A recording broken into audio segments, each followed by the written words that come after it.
O conto O Burrinho Perês, ele faz parte da terceira geração do modernismo e foi publicado em 1946. Seu autor é o Guimarães Rosa, e durante todo o conto ele utiliza diversos jogos de palavras, trocadilhos, ele também trabalha com aspectos sonoros e também cria palavras que não existem. Por exemplo, na parte Joazes fica mais desfeliz, ou quando se trata de aspectos sonoros, existe uma parte que ele fala assim: muitos mugiam, cocô, toutou.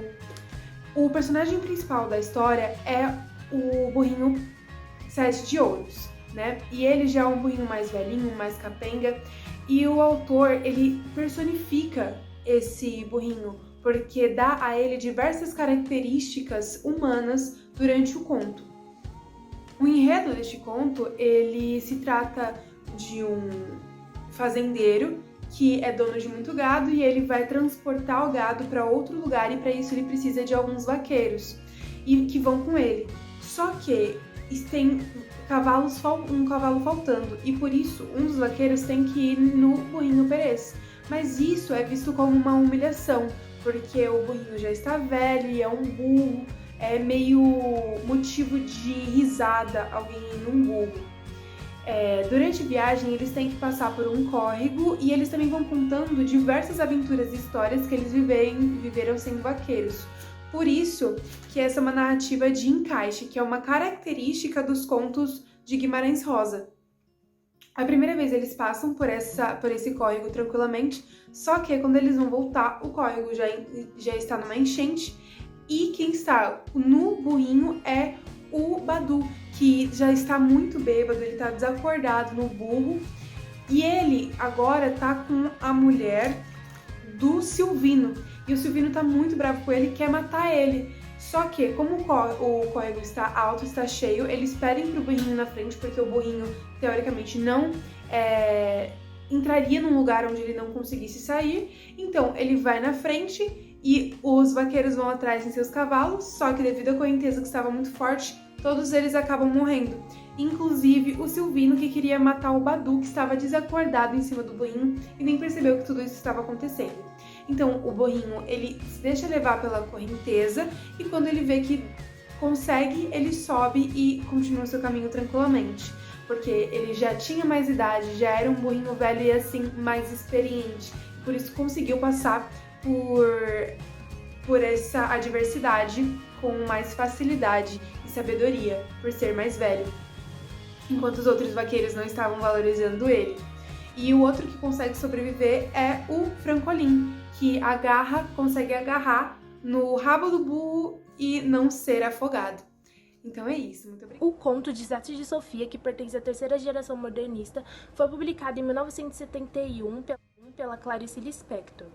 O conto utiliza uma linguagem subjetivada, com muitos adjetivos, metáforas e comparações. A escritora também utiliza um chamado estilo circular, que consiste na repetição sistemática de palavras, expressões ou frases para poder ter um efeito enfático. O conto vai falar de Sofia, uma criança de 9 anos que vivia torturando o professor em sala de aula. Ela irritava e perturbava ele constantemente, tudo para poder chamar a atenção dele. Ela não gostava de estudar, ela passava o dia se ocupando com coisas que traziam alegria para ela. Até que um dia o professor pediu que a sala fizesse uma produção textual sobre um homem pobre que saía atrás de um tesouro e não encontrava. Então esse homem voltava para casa e começou a plantar no seu quintal, até que um dia ele ficou rico. Sofia foi a primeira a terminar, e ao ler o professor ficou encantado e percebeu que ela escreveu completamente ao contrário do que ele tinha falado. E aí, durante o recreio, ela fica sozinha na sala com o professor e ele pergunta a ela sobre o tesouro inesperado no final do texto dela. Então, Sofia, assustada, sai correndo e aprende o que é o amor e como ele habita no coração humano. Catar feijão se limita com escrever. Joga-se os grãos na água do alguidar, e as palavras na folha de papel, e depois joga-se fora o que boiar. Certo, toda palavra boiará no papel. Água congelada por chumbo seu verbo. Pois para catar esse feijão, soprar nele e jogar fora o leve e o oco, palha e eco. Ora, nesse catar feijão entra um risco, o de que entre os grãos pesados entre um grão qualquer, pedra ou indigesto, um grão imastigável, de quebrar o dente.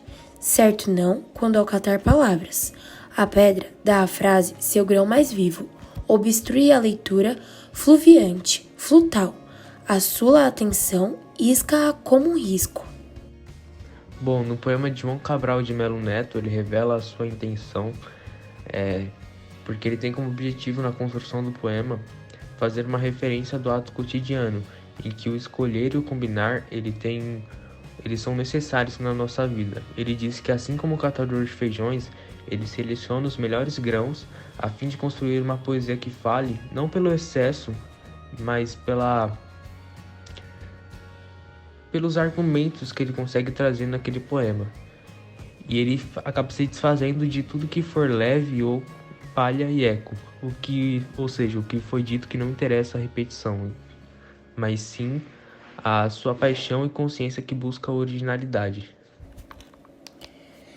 O poema, que fez parte do livro Educação pela Pedra, cuja primeira edição foi publicada em 1966, tem composição de poemas largamente difundido pela crítica e nesse livro ele chega ao seu ápice.